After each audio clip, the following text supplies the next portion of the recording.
Okay, let's analyze why I think this is one of the most difficult weave entries there is.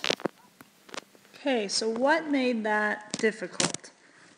Really the converging of Joker's lines. As he came over this jump and around it, he had to converge into my path, which was just going parallel the weaves, and he had to deliberately make the turn in order to tuck into the weave entry. Here you see more the dog's view of it, and again my path was going parallel the weaves, and as he came around this jump he had to come to tuck into the weaves instead of staying parallel where I was headed. He had to make the turn into getting the weave entry, which is hard for the dog, especially when they see the entire weaves there.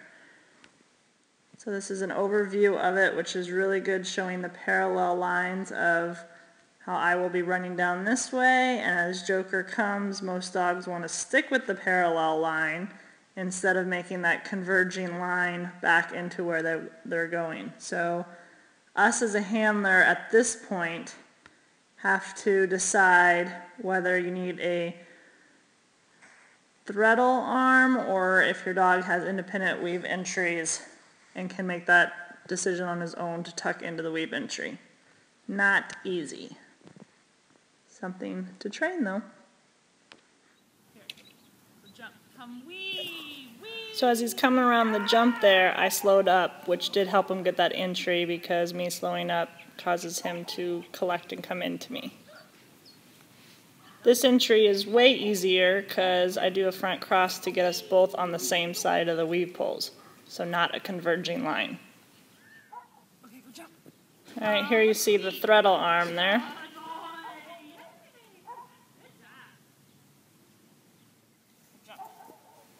And this is me just trusting it.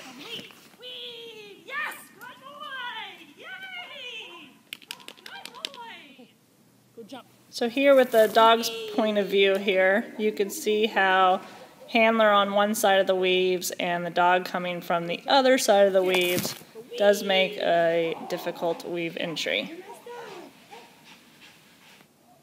So although most of the time the dog and handler are approaching the weave poles from the same direction, these converging lines of the dog and handler entering from the opposite sides is still good to practice.